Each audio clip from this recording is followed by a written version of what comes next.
હવે સમાચાર વિગતવાર। યાત્રાધામ એવા પાવાગઢ શક્તિપીઠ ઉપર 500 વર્ષે ધજા લહેરાઈ હતી। મહેમૂદ બેગડાએ તોડેલા શિખર ઉપર પીએમ મોદીએ ધ્વજારોહણ કર્યું હતું અને નરેન્દ્રભાઈ મોદીએ જણાવ્યું હતું કે જે પ્રમાણે સદીઓ બદલાય છે પણ આસ્થાનું શિખર શાશ્વત રહે છે। વડોદરાનું ઋણ પણ સ્વીકાર્યું હતું અને શાસ્ત્રી પોળને યાદ કરીને ભાવુક બનેલા નરેન્દ્રભાઈ મોદીએ કહ્યું કે બાળકને માં સાચવે એમ વડોદરાએ મને સાચવ્યું છે, એ હું ક્યારેય નહીં ભૂલું। દેશના વડાપ્રધાનના માર્ગદર્શનમાં મંદિરના જીર્ણોદ્ધાર સાથે નવનિર્મિત શિખર બન્યું છે। એના ઉપર આજે 5 સદી બાદ પહેલીવાર ધજા લહેરાઈ હતી। પાવાગઢની ટોચ ઉપર માતાજીના મંદિરનો સંપૂર્ણ કાયાકલ્પ કરવામાં આવ્યો હતો। વડાપ્રધાન નરેન્દ્રભાઈ મોદીએ પાવાગઢ શક્તિપીઠ સ્થિત મહાકાળી માતાના દર્શન કર્યા હતા। શક્તિપીઠના નવનિર્મિત શિખર ઉપર પીએમ મોદીએ ધ્વજારોહણ કર્યું હતું અને આ સાથે જ માતાજીના શિખર ઉપર 500 વર્ષમાં પહેલીવાર ધજા લહેરાઈ હતી। ઉલ્લેખનીય છે કે 500 વર્ષ પહેલા મહેમૂદ બેગડાએ મહાકાળી માતાના મંદિર ઉપર આક્રમણ કરી તેમના શિખરને ખંડિત કર્યું હતું અને ત્યારથી જ અહીં ધજા નહોતી। વડાપ્રધાનના માર્ગદર્શનમાં મંદિરના જીર્ણોદ્ધાર સાથે નવનિર્મિત શિખર બન્યું અને એના ઉપર આજે 5 સદી બાદ પહેલીવાર ધજા લહેરાઈ હતી। આજે સવારે માતા હીરાબાને મળ્યા બાદ વડાપ્રધાન મોદી પંચમહાલ જિલ્લાના સુપ્રસિદ્ધ યાત્રાધામ પાવાગઢની મુલાકાતે પહોંચ્યા હતા। અહીં મહાકાળી માતાના દર્શન કરીને પીએમ મોદીએ વિકાસ કામોનું લોકાર્પણ કર્યું હતું અને ત્યારબાદ શાસ્ત્રોક્ત વિધિ અનુસાર પૂજા અર્ચના કરી હતી। ત્યારબાદ તેમના હસ્તે ધ્વજારોહણ કરવામાં આવ્યું હતું। ધ્વજારોહણની સાથે પાવાગઢના યાત્રાધામનો ગૌરવવંતો ઇતિહાસ જોડાયેલો છે। પાવાગઢ સાથે જોડાયેલા ઇતિહાસ મુજબ 500 વર્ષ અગાઉ પાવાગઢ ઉપર મોહમ્મદ બેગડાએ હુમલો કરીને પાવાગઢનો ગઢ જીતી લીધો હતો। મોહમ્મદ બેગડાએ પાવાગઢ મંદિરના શિખરને ખંડિત કરી દીધું હતું। મંદિર ઉપર દરગાહ બનાવી દેવામાં આવી હતી। આસ્થાના કેન્દ્ર એવા પાવાગઢમાં માતાજીના મંદિરના શિખર ઉપર 538 વર્ષથી ધ્વજા ફરકાવી ન હતી, ત્યારે પાવાગઢનો વર્ષો જૂનો ઇતિહાસ પાછો થશે। વડાપ્રધાને શનિવારે સવારે આવીને મંદિરમાં પૂજા અર્ચના કરી હતી। પાવાગઢની ટોચ ઉપર માતાજીના મંદિરનો સંપૂર્ણ કાયાકલ્પ કરવામાં આવ્યો હતો। ગર્ભગૃહને બાદ કરતા આખું મંદિર નવેસરથી બનાવવામાં આવ્યું છે। અગાઉ મંદિરની પાછળ દરગાહ હતી, જેને સમજાવટથી સર્વસંમતિ સાથે ખસેડવામાં આવી હતી। મુખ્ય મંદિર અને ચોકને વિશાળ બનાવતા 2000 લોકો સાથે દર્શન કરી શકાશે। માંચીથી રોપવે અપર સ્ટેશન સુધી 2200 પગથિયા બનાવવામાં આવ્યા છે, જ્યારે અપર સ્ટેશનથી દુધિયા તળાવ સુધી 500 નવા પગથિયા બનાવવામાં આવ્યા છે। આગામી સમયમાં પાવાગઢ ખાતે યજ્ઞશાળાનું નિર્માણ કરાશે। આ સાથે દુધિયા તળાવથી મંદિર સુધી પહોંચવા માટે 2 વિશાળ લિફ્ટ પણ બનાવવામાં આવશે। આ સાથે જ મંદિરના સમગ્ર સંકુલની પ્રદક્ષિણા થાય તે માટે દુધિયા અને છાસિયા તળાવને જોડતા પ્રદક્ષિણા પથનું પણ નિર્માણ થશે। વડાપ્રધાન નરેન્દ્રભાઈ મોદીએ પાવાગઢથી નીકળીને વડોદરા પહોંચ્યા હતા, જ્યાં વડાપ્રધાન મોદીનું એરપોર્ટ ઉપર સ્વાગત કરવામાં આવ્યું હતું। ત્યારબાદ તેઓએ વડોદરા એરપોર્ટથી લેપ્રેસી મેદાન પહોંચ્યા હતા, જ્યાં તેમણે ખુલ્લી જીપમાં બેસીને જનતાનું અભિવાદન ઝીલ્યું હતું। આ પહેલા મોદીએ ગાડીમાં બેઠા બેઠા જ રસ્તા ઉપર ઊભેલા લોકોનું પણ અભિવાદન ઝીલ્યું હતું। મોદીનો કાફલો એરપોર્ટ પરથી નીકળ્યા બાદ વરસાદ શરૂ થઈ ગયો હતો। તેમણે પોતાના હિન્દીમાં ભાષણ દરમિયાન વચ્ચે વચ્ચે ગુજરાતીમાં પણ બોલ્યા હતા। મોદીએ પોતાના ભાષણમાં વડોદરાના શાસ્ત્રી પોળને ફરી એકવાર યાદ કર્યા હતા। શાસ્ત્રી પોળ વચ્ચેના સંસ્મરણોને યાદ કર્યા હતા અને અભેદ સુરક્ષા કવચ વચ્ચે વડાપ્રધાન નરેન્દ્રભાઈ મોદી આજે લેપ્રેસી મેદાનમાં 5 જિલ્લામાંથી આવનારા લોકોને સંબોધન કર્યું હતું। વડાપ્રધાને આ સભામાં 21,000 કરોડથી વધુના પ્રોજેક્ટના લોકાર્પણ અને ખાતમુહૂર્ત કર્યા હતા।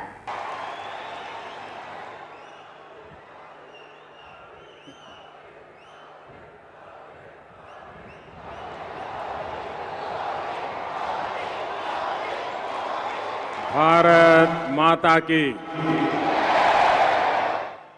भारत माता की। गुजरात के लोकप्रिय, मृदु एवं मक्कम, हम सबके प्रिय मुख्यमंत्री श्री भूपेंद्र भाई, संसद में मेरे साथी CR पाटिल, केंद्रीय मंत्रिपरिषद के मेरे सहयोगी देवुसी, दर्शनाबेन, गुजरात सरकार के सभी मंत्री, सांसद, विधायकगण और वडोदरा के अलावा आणंद, छोटा उदेपुर, खेड़ा और पंचमहाल जिलों से भारी संख्या में आए विशेषकर मेरी माताएं, बहनें और भाइयों, आज का दिवस मेरे लिए मातृ वंदना का दिवस है। आज प्रातः जन्मदात्री मां के आशीर्वाद लिए, उसके बाद जगत जननी मां काली के आशीर्वाद लिए और अभी मातृशक्ति के विराट रूप के दर्शन करके इस विराट मातृशक्ति के दर्शन किए, उनके आशीर्वाद लिए। आज मुझे पावागढ़ में मां काली के भक्तों के लिए अनेक आधुनिक सुविधाएं अर्पित करने का अवसर मिला। मैंने मां से देशवासियों की सुख शांति और समृद्धि की कामना की और आजादी के अमृत काल में स्वर्णिम भारत के संकल्प की सिद्धि का मां से आशीर्वाद मांगा। भाइयों और बहनों, मुझे खुशी है कि संस्कार नगरी वडोदरा से आज जब करीब 21,000 करोड़ रुपए के डेवलपमेंट प्रोजेक्ट्स का लोकार्पण और शिलान्यास हुआ है। ये प्रोजेक्ट गुजरात के विकास से भारत का विकास, इस प्रतिबद्धता को बल देने वाले हैं। गरीबों के घर, उच्च शिक्षा और बेहतर कनेक्टिविटी पर इतना बड़ा निवेश गुजरात के औद्योगिक विकास को विस्तार देगा। यहां के युवाओं के लिए रोजगार, स्वरोजगार, इसके लिए अनगिनत अवसर निर्मित करेगा।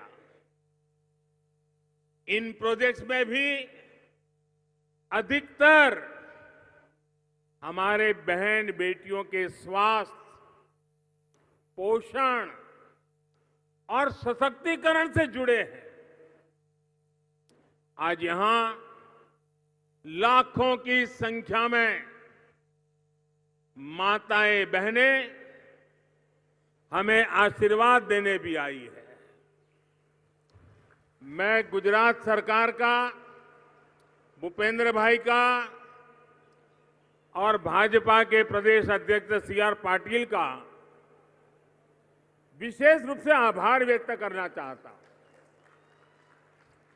क्योंकि मुझे वे आप सबके बीच में से ले आए और वहां से प्रवेश किया और यहां पहुंचते पहुंचते 15-20 मिनट लग गए। गाड़ी में पैदल आता तो पता नहीं कितना समय चला जाता।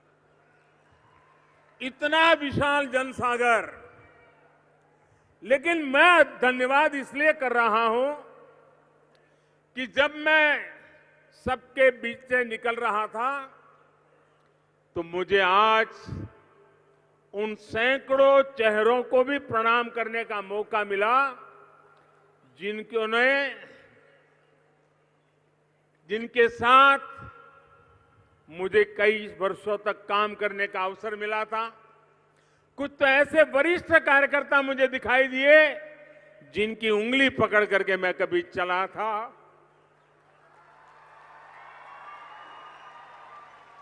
अनेक माताएं ऐसी मिली जिनका मैंने सर झुका के प्रणाम किया।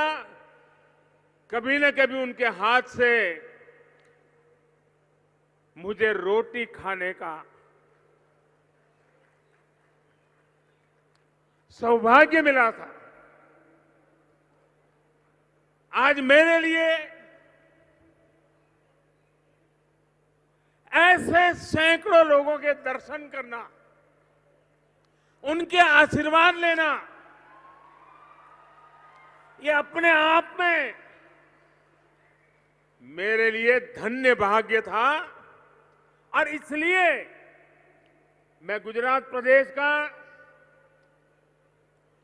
भूपेंद्र भाई और सरकार का और आप सबका भी हृदय से धन्यवाद करता हूं। बीते 8 साल से डबल इंजन की सरकार नारी शक्ति को भारत के सामर्थ्य की धुरी बनाने के लिए जो प्रयास कर रही है, आज गुजरात में मां कालका के आशीर्वाद से उनको नई ताकत मिली है। मैं सभी बहनों को, सभी लाखों लाभार्थियों को बहुत बहुत बधाई देता हूं। साथियों, 21वीं सदी के भारत के तेज विकास के लिए महिलाओं का तेज विकास, उनका सशक्तिकरण उतना ही जरूरी है। आज भारत महिलाओं की आवश्यकताओं, उनकी आकांक्षाओं को ध्यान में रखते हुए योजनाएं बना रहा है, निर्णय ले रहा है। सेना से लेकर खदानों तक हमारी सरकार ने महिलाओं के लिए अपनी पसंदीदा काम करने के लिए सारे रास्ते खोल दिए हैं। उन माताएं उन दरवाजों पर दस्तक दें, ये आज हमने स्थिति पैदा की है। हमने महिलाओं के जीवन चक्र के हर पड़ाव को ध्यान में रखते हुए अनेक नई योजनाएं बनाई है। महिलाओं का जीवन आसान बने, उनके जीवन से मुश्किलें कम हो, उन्हें आगे बढ़ने के ज्यादा से ज्यादा अवसर मिले, ये हमारी सरकार की सर्वोच्च प्राथमिकताओं में से एक है। इससे मैं अपना सौभाग्य मानता हूं कि मुझे माताओं, बहनों, बेटियों की इतनी सेवा करने का अवसर मिला है। बड़ोदरा और आसपास के क्षेत्रों से आई माताओं, बहनों, बेटियों का मैं फिर से अभिनंदन करता हूं। माताओं, बहनों ने विशेष रूप से हूं प्रणाम करूं छू, फरीथी अभिनंदन करूं छू।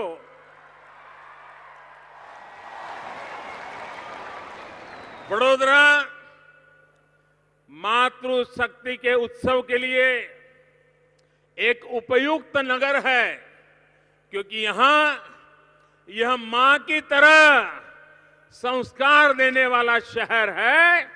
बड़ोदरा संस्कार की नगरी है। ये शहर हर प्रकार से यहां आने वालों को संभालता है, सुख दुख में साथ देता है और आगे बढ़ने के अवसर देता है। इस शहर ने आ शहरे क्यारेक मने पण साच्યું હતું। मारू पण लालन पालन कर्યું હતું। यह नगर प्रेरणा का नगर है। इस नगर ने स्वामी विवेकानंद, महर्षि अरविंद, विनोबा भावे और बाबा साहब आंबेडकर जैसे महापुरुषों को भी इस हमारी नगरी ने प्रेरित किया है। आप सबको भी याद होगा मुझे तो भली भांति याद रहना स्वाभाविक है कि बेलूर मठ के अध्यक्ष और मेरी किशोरावस्था में जिन्होंने मुझे जीवन के बहुत से रास्तों का मार्गदर्शन किया, एक गुरु की तरह मेरे जीवन को घड़ने में बहुत बड़ी भूमिका निभाई। वैसे बेलूर मठ के रामकृष्ण मिशन मठ के अध्यक्ष स्वामी आत्मस्थानंद जी की उपस्थिति में मुझे यहां वडोदरा में दिलाराम बंगलो रामकृष्ण मिशन को सौंपने का अवसर मिला था। અને વડોદરા આવો એટલે બધું જૂનું યાદ આવે જ ભાઈ, કારણ વડોદરાએ મને જાણે એક બાળકને માં સાચવે એટલો પોતાપણાનો ભાવ મારી પૂરી વિકાસ યાત્રામાં વડોદરાનું યોગદાન હું ક્યારેય ન ભૂલી શકું। અને જ્યારે વડોદરાની વાત કરું તો આપણું ગાંધીનગર ગૃહ એનું પ્રાંગણ અનેક નાના મોટા આંદોલનો ચાલતા હોય। અમારી જૂની શાસ્ત્રી પોળ, અમારો ખર્ચીકરનો ખાંચો, આ મારું રાવપુરા અને અમારું આરાધના સિનેમા પાસેનું પંચમુખી હનુમાન, કેટલી યાદો અને આ જગ્યાઓ કેટલા બધા લોકોને મળવાનું થાય। પંચમહાલ, કાલોલ, ગોધરા, હાલોલ, પાદરા, ડભોઈ, કરજણ, છોટાઉદેપુર, ઓહો ગણ્યા ગણાય નહીં। અનેક પુરાના જૂના બધા સાથીઓ, એમની યાદો પણ તાજી થઈ જાય।